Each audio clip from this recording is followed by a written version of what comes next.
Bonjour à toutes et à tous, je suis ravie de vous retrouver dans une nouvelle vidéo. Et aujourd'hui ça va être une petite vidéo chill. C'est un format qui, je le sais, vous plaît beaucoup, donc j'espère que ça vous fera plaisir. C'est l'heure pour une petite story time. C'est une anecdote, C'était un des pires moments de ma vie, mais ça s'est bien terminé et aujourd'hui j'en rigole. Donc tout va bien, mais je vous assure que j'ai passé un mauvais moment. Bref, c'est une anecdote qui nous est arrivée avec Good, parce que vous le savez, Good est la reine des bêtises. Au moindre début d'ombre, d'esquisse, de petites brèches, elle s'engouffre. Mais celle-là, c'est sûrement la pire des bêtises qu'elle m'ait faites jusqu'ici. Enfin, à part bien sûr se prendre un arbre sur la Chautron, mais ça c'est une autre histoire. Cette histoire-là, vous la connaissez par cœur et j'ai encore du mal à en rire.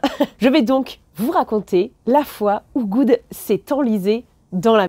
C'était une douce soirée de septembre, c'était encore l'été, il faisait très beau, très chaud, et j'effectuais tranquillement ma petite routine du soir. Comme tous les soirs de toute l'année, selon le même ordre et avec les mêmes gestes, j'ai ramassé tous les crottins du pré, et était donc arrivé le moment où je devais aller vider ma brouette de crottins dans le fumier. En effet, on a un endroit dédié dans notre pré, on a un carré qui est notre fumière, sur lequel on dépose matin et soir tous les crottins qu'on ramasse, parce qu'on nettoie notre pré 2 fois par jour. Et comme ils sont 4 équidés, si vous voulez, ça va vite, ça fait une grosse quantité, donc on a un bon gros tas de crottins. Il y a d'ailleurs régulièrement des jardiniers qui viennent nous en chercher pour leur potager, ce qui nous permet d'en évacuer un peu au fur et à mesure de l'année et de pas se retrouver à crouler sous les crottins, mais quand même, ça reste un joli tas, un beau monticule. Et bien évidemment, c'est un endroit qui est fermé, que nous avons clôturé, parce que c'est dangereux. Donc c'est un endroit qui est absolument toujours fermé. Et me voilà donc, comme absolument tous les soirs, arrivant avec ma brouette, que je pose devant la porte. Je fais 3 pas pour aller ouvrir la clôture, j'accroche la poignée et je retourne à nouveau. Je fais 3 petits pas pour aller rechercher ma brouette, dans le but ensuite de grimper en haut du tas de fumier pour la vider. Et vraiment, c'est un procédé qui doit prendre entre, je dirais, 7 et 12 secondes, et que je fais encore une fois absolument tous les jours, 2 fois par jour. Je vais vous mettre des images, je pense que je vais vous insérer des images pour que vous voyez la manœuvre. C'est vraiment rapide, et j'ai le coup de main, ça va vite, clac clac, et voilà, c'est fini. Sauf que ce jour-là, Good, la curieuse, Good, l'aventurière,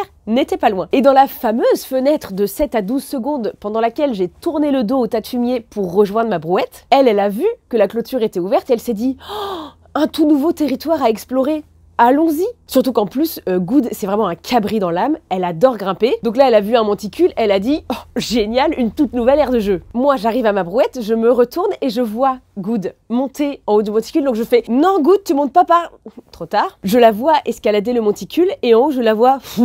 descendre d'un étage. Je lève les yeux au ciel, je ralouille, oh là là, Good, t'abuses. Et je sens tout de suite que c'est une situation qui pourrait vraiment tuer, mais je me dis, ne panique pas, au contraire, vas-y tout doucement, qu'elle fasse pas de geste brusque, tu vas lui faire demi-tour, vous allez redescendre, et puis c'est tout, ce sera fini. Sauf que je la rejoins, j'arrive en haut, et je vois qu'elle est enfoncée vraiment de beaucoup. Genre, ses antérieurs sont déjà enfoncés aux 2 tiers. Je me dis toujours, Anne, tu paniques pas, vous allez prendre votre temps, vous allez ressortir tranquillement de là, dans le calme et la douceur, et ça va aller. Donc je m'approche, et je l'encourage, et je lui dis, allez ma douce, sors-toi de là, on y va. Et là, je vois qu'elle fait un mouvement effectivement pour se redresser et qu'il se passe pour ainsi dire rien du tout. Et donc là, je réalise, je me dis, ah, ok, donc là, elle est vraiment bien enfoncée. Donc je commence à essayer de la dégager, j'essaie de lui prendre doucement la tête et puis de tirer un petit peu pour l'aider à avoir un petit peu de mouvement. Je vois bien qu'elle aussi, elle commence à comprendre qu'elle est coincée et donc elle essaye de faire des grands mouvements de plus en plus forts, de prendre vraiment des grandes impulsions pour se sortir de là, sauf que ça ne fait rien du tout, slash, ça l'enfonce encore plus un petit peu à chaque fois. Donc là, je me dis, bon, là, faut y aller. Donc je plonge avec elle et je commence à essayer de dégager autour d'elle. Sauf qu'en fait, si les premières dizaines de centimètres, c'est du crottin assez frais qui s'effrite et qui pèse rien, ça va, j'arrive à le dégager. Mais ensuite, en dessous, c'est du crottin vieux. Et je ne sais pas si vous voyez ce que ça donne du crottin vieux, mais c'est une espèce de terre mouillée, humide, hyper lourde, hyper compacte, hyper glissante. Et en fait, je réalise très vite que je n'arrive à rien du tout avec mes petites mains nues et mes petits bras nus, quoi. Je continue d'essayer tout ce que je peux pendant plusieurs minutes en sentant la panique monter au fur et à mesure parce que je commence à réaliser que c'est pire que ce que je croyais et qu'on va peut-être avoir du mal à sortir de là. Là, je me dis, ok, on va pas y arriver toute seule, faut que j'appelle de l'aide. Fort heureusement, mon chéri était chez nous ce jour-là, il ne travaillait pas et on vit vraiment juste à côté du pré. Donc je l'ai appelé, je lui ai dit, Good, c'est enlisé dans le fumier, viens vite. Et en passant, en traversant le pré, tu chopes un licol et une bêche, une pelle, tout ce que tu veux, et tu viens m'aider pour la dégager de là. Et pendant ce temps-là, je continue avec les larmes et la panique qui montent à essayer de sortir Good de là, dans cette matière vraiment, mais des enfers. Comme c'est très lourd et très humide, en fait, ça fait ventouse parfaite, et Good, elle est ventousée dans le fumier. En 3 minutes, mon chéri nous rejoint, il saute avec nous, les pieds joints dans la... Moi, je mets le licol à Good parce que je me dis comment ça me fera une prise pour essayer de l'aider à se lever parce que jusqu'ici, elle était tête nue. Et avec la bêche, on entreprend d'essayer de faire ce que je faisais déjà avec mes mains, mais en mieux. Sauf que ça marche pas non plus parce qu'encore une fois, c'est une matière des enfer. C'est extrêmement lourd et extrêmement glissant. Ce qui fait qu'en très peu de temps, comme on a les mains pleines de et qu'on prend le manche de la bêche pour essayer de creuser, le manche de la bêche devient très vite complètement lui aussi visqueux et glissant. Donc on n'a plus de prise, on n'arrive même plus à creuser efficacement autour de Good. Et elle, pendant ce temps-là, elle continue à faire des grands mouvements fatigants pour essayer de se sortir de là. Et en fait, plus elle bouge et pire c'est. Parce que ses antérieurs sont profondément enfoncés, mais ses postérieurs pas tant. Ce qui ferait qu'en fait, à chaque fois qu'elle essaye de faire un pas en avant, ses postérieurs se rapprochent de ses antérieurs, mais ses antérieurs ne bougent pas. Je sais pas bien comment vous expliquer ça, mais en fait, plus ça va et plus son dos s'arrondit parce que plus ses postérieurs sont proches de ses antérieurs qui, eux, ne bougent pas, qui, eux, sont fichés dans la bouillasse. Donc elle est dans une position invraisemblable et plus ça dure et plus je me dis mais elle va se flinguer quelque chose, elle va se faire mal. Si elle garde cette position horrible trop longtemps, ça va être terrible. Et on continue d'essayer de creuser avec nos mains, avec la bêche. Maintenant on est deux, on donne tout. On est vraiment mais jusqu'à mi-cuisse avec elle dans le caca et on n'arrive à rien. La situation juste n'évolue pas. Et ça commence déjà à faire 10-15 minutes qu'elle est comme ça et que plus ça va, plus elle est dans une position invraisemblable, plus elle doit avoir mal et plus elle doit commencer à fatiguer. Donc là je me dis à deux, on n'y arrivera pas. Il faut que j'appelle encore de l'aide. Donc je commence par contacter notre propriétaire qui, je le sais, a un tracteur. Je me dis, il va venir, il va mettre un coup de pelleteuse devant ou à côté de la NES, dégager le plus gros, elle va pouvoir sortir. Je l'appelle et il me répond avec une toute petite voix, je suis à l'hôpital avec le Covid. Ok, vous me servez à rien. J'essaye un deuxième contact, un voisin pas loin qui je sais est aussi équipé, qui pourrait aussi avoir des engins ou des outils pour nous aider, mais qui malheureusement ne répond pas. Donc je finis par appeler ma sœur en me disant bon bah elle a pas d'engin mais elle a des mains et elle va venir nous aider aussi. Victoire pareil qui vit pas très loin débarque dans les 4 minutes, plonge avec nous dans la tourmente. Je la revois encore, c'était l'été hein, donc elle était en petit short et converse blanche, mais tout est mort hein. Et on continue de creuser ensemble, on continue d'essayer de la dégager. Et plus ça va, plus la NES commence à fatiguer, c'est-à-dire que je commence à la voir poser sa tête sur le crottin devant elle et je suis là mais non en fait c'est pas possible, on se laisse pas abattre, on enchaîne, on continue, on essaye de pousser. Je continue d'essayer de la motiver et de l'encourager et de l'aider, mais elle est ventousée comme jamais. Bien évidemment, la tension monte au fur et à mesure, donc la Victoire et moi, on est en pleurs. On est des pieds à la tête recouvertes de... Et moi, je m'en suis pas rendu compte sur le coup, mais c'est mon chéri qui me l'a dit après, que j'étais en boucle et qu'en fait, je répétais c'est un cauchemar, c'est un cauchemar, c'est un cauchemar, c'est un cauchemar, sans m'arrêter. Mais c'était vrai, c'est peut-être un cauchemar. Et puis finalement, comme à 3, on n'arrive toujours à rien et que ça fait 20 minutes maintenant qu'elle est comme ça, Victoire dit j'appelle nos parents, il nous faut encore des bras en plus, c'est pas possible. Et pendant qu'elle appelle nos parents à la rescousse, moi je me rends compte en réussissant un petit peu à dégager ses antérieurs qu'elle a pris une position encore plus invraisemblable qu'invraisemblable.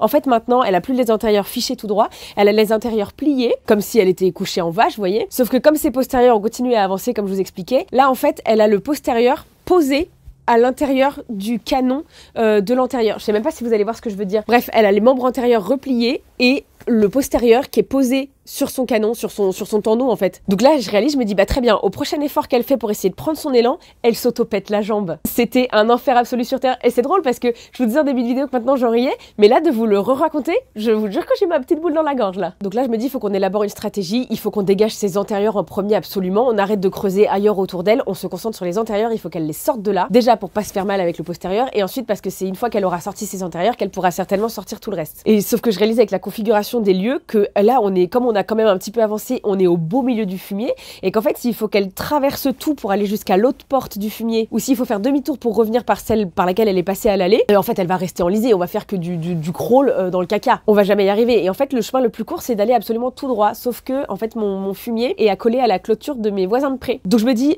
c'est pas grave, qu'à cela ne tienne, je prends la bêche, je donne un grand coup dans les fils électriques pour les couper, ce qui fait que là, maintenant, elle a pas à tout traverser ou bien à faire demi-tour. Si jamais on arrive à la dégager, elle peut aller tout droit au plus court et sortir par le pré des voisins et je réparerai la clôture plus tard. En plus, c'est très drôle et c'est pas drôle du tout, mais comme on est plein de...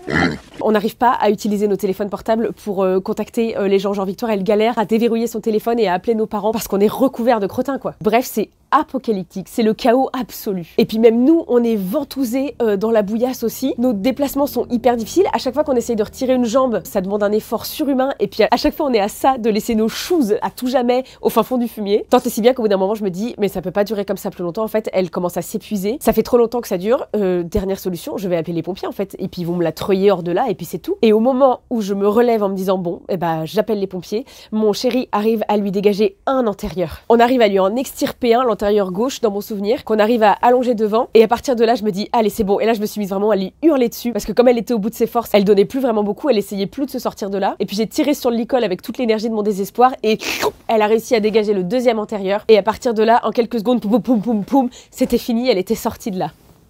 Oh bah je vous jure que c'était censé être une anecdote chill et drôle, bah j'ai envie de pleurer. Le soulagement, je suis tombée à genoux, j'avais plus de souffle, plus de force, plus rien, j'étais vidée. Victoire, elle a dégueulé de soulagement. Mes parents sont arrivés pile à ce moment-là pour nous venir en aide, mais ça y est, c'était fait. Et à partir de là, j'ai rassemblé mes dernières forces et j'ai dit allez, on marche, parce que là, elle va être groggy 8000. Et effectivement, elle était tout engourdie. Les premiers pas étaient pas très francs. Et puis après, c'est vite revenu assez à la normale. Et là, je l'ai emmenée marcher. On a fait je ne sais pas combien de fois le tour du pré, ce qui lui a permis de se remettre en mouvement, ce qui m'a permis de me remettre un petit peu de mes émotions. Quand j'ai vu qu'elle marchait bien et qu'il n'y avait pas de traces de boiterie, pas de traces de dissymétrie et tout, je me suis dit allez, on va quand même aller la doucher un coup. Parce que du coup, elle était recouverte de crottin aux 2/3. Et je me suis dit en plus, ça va permettre de relancer aussi la circulation dans ses jambes et tout. On va lui faire un petit massage. Ça va aussi lui faire du bien. Donc on lui a donné une longue douche massante à la fois pour la laver et puis à la fois pour faire repartir un peu la circulation. Ensuite, on l'a séché, on l'a bien frictionné et ensuite je l'ai refait marcher un long moment. Et voilà, avec tout ça, comme c'était déjà la fin de la journée, le soleil commençait à se coucher. Je lui ai exceptionnellement donné une bonne grosse ration parce que pour le coup, elle s'était vraiment vidée de son énergie, donc je voulais lui refaire un petit boost, un petit apport en plus pour un peu la requinquer. On s'est assuré aussi qu'elle boive bien et puis absolument comme si de rien n'était, elle est repartie au foin avec Gribouille et Pépita,